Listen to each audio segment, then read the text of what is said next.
Hello everyone! Welcome to my YouTube channel. For today's vlog, itutur ko kayo dito sa tinatawag naming night market dito sa Hong Kong.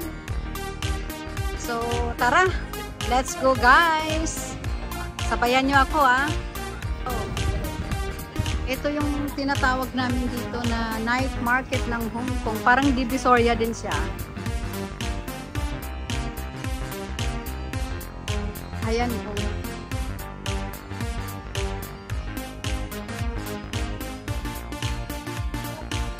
Marami din siyang mga paninda dito guys. Mga lang, mga made in China mostly yung display nila.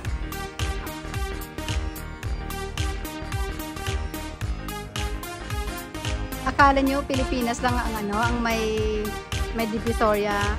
Dito sa Hong Kong meron din alam ba? Ayan mga sila, mga made in China. All products nila is made in China. Ayun, maraming 925 silver.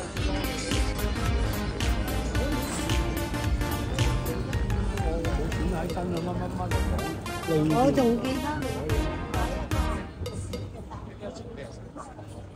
Walang tao masyado, hapon na eh. Same size. Medyo hindi maganda yung panahon ngayon, makulimlim siya. Nasa Mongkok to siya. Everyone, pwede kayong pumunta dito, nasa Mongkok to siya. Ito yung laging talagang pinupuntahan ng mga mga tourist. Dito lahat sila pumupunta. Kasi yung mga products dito is mostly galing ng China, yung parang mga imitation na products. So pwede na pampasalubong. Dito tayo sa next na na kalye. Ewan ko kalye ba to? Kasi parang to eh. Parang halin doon kanina hanggang doon sa dulo.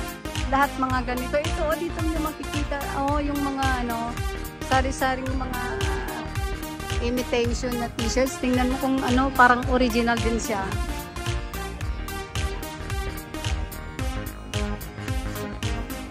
So talagang dinadayo ito ng mga turista. Yan, pag bumibili ako ng mga luggage, dito din ako bumibili. Kasi mas mura dito guys, compared mo yung price doon sa mall. Yan different faces ng mga t-shirts. Yan. Lahat nandito. So kung yung habol mo talaga is souvenir, dito ka pumunta sa tinatawag naming night market ng Hong Kong.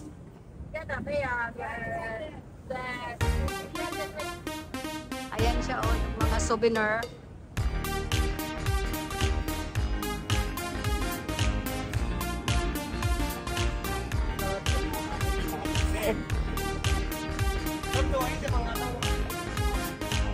So normally kapag umuwi kami ng Pilipinas, kuminsan pumupunta kami dito, tumitingin-tingin yung kahit yung pampasalubong lang.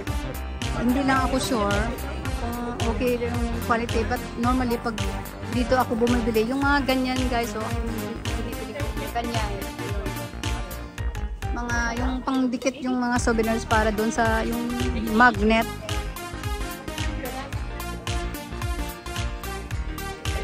Ayan nagbabarginan sila ng mga presyo. So yung technique dito, pag medyo mahal, sa tingin mo medyo mahal, ayan. Dito tingnan yung mga bags. Ito yung mga yung hat nila ayan, different styles.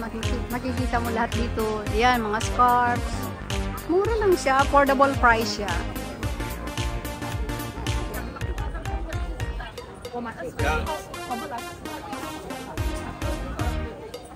Mahaba tong lugar na to.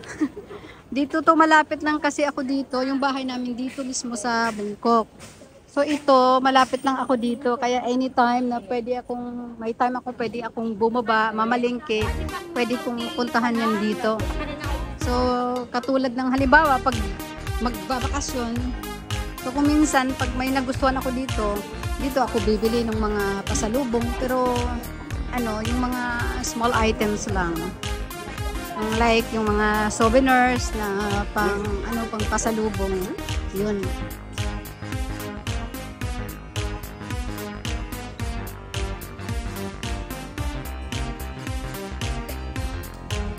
Wala pa, hindi pa masyadong matao. Ayan sa mga, tingnan nyo yung mga bags na yan One for $39, but bumili ka ng apat is $100 only. So pag pumunta ka yan ng mga mall, mahal yan siya tingnan. Pero yan siya, imitation lang naman siya, actually hindi siya original. But still mahal pa rin pag nasa ibang store ka bibili kung hindi dito. Kasi yung price dito at saka compared mo doon sa mga mall talaga iba.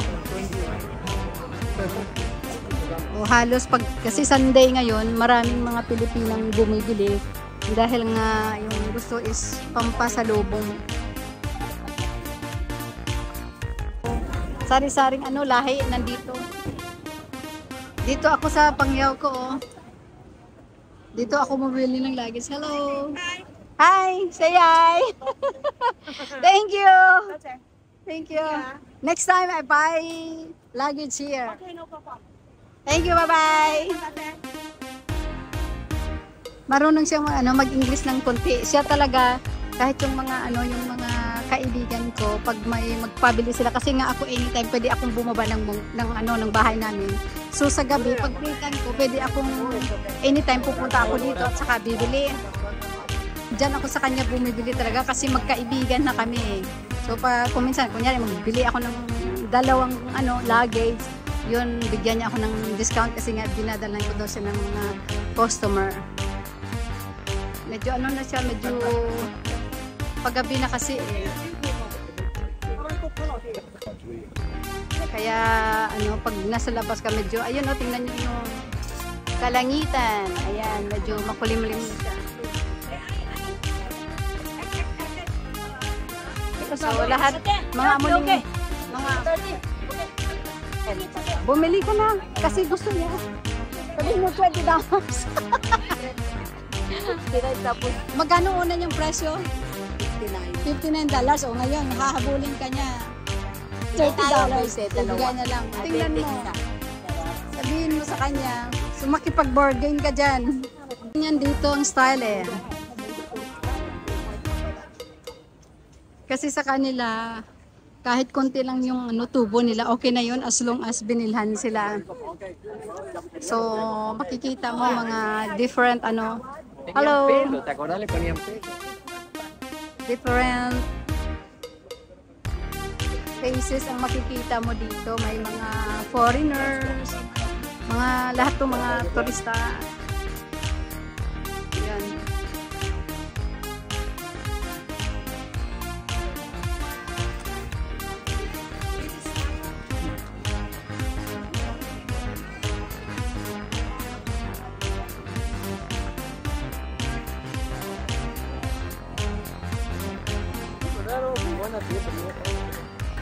Magkano na yun sa?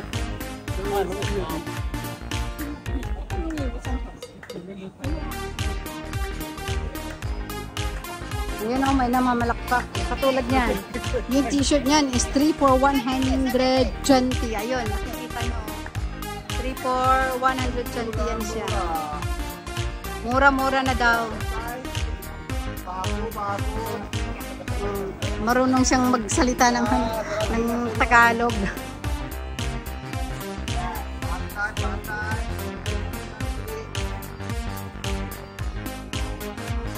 So dito pa lang sa lugar ko, marami ka talagang mapagpipilian. Ayan.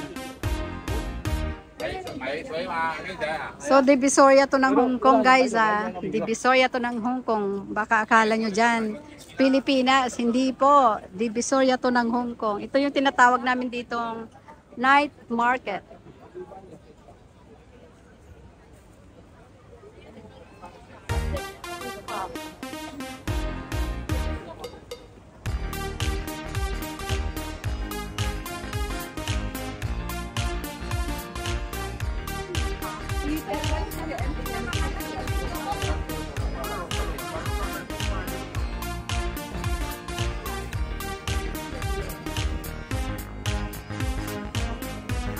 Actually, halos magkapare-pareho lang naman yung ano, yung mga tinda nila. But kung minsan, pagdating sa prices, doon sila magkaiba-iba.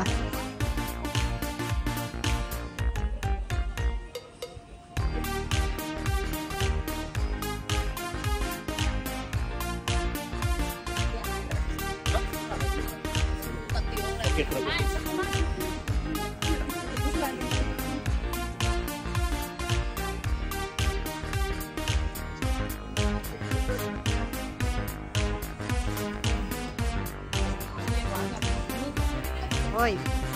Okay, you like? Hindi na alam nung tindira na ano yun sa customer. Oh, yun na.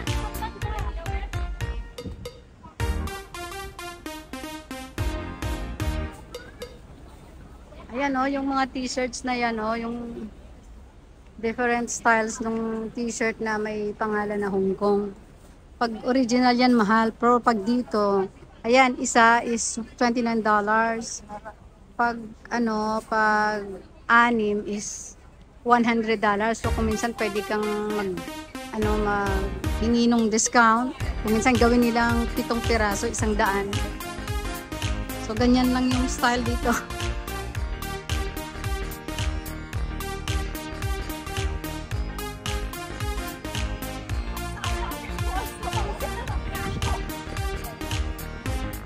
So, nasa dulo na ako, everyone.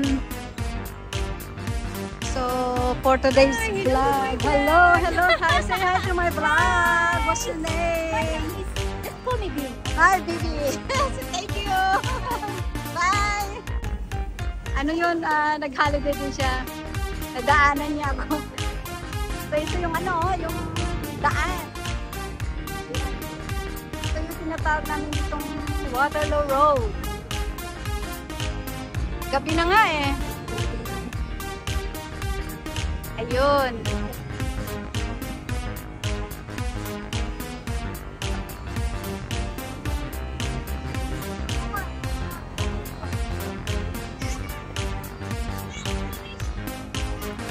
That's all for today. God bless everyone. Thank you for watching. Bye.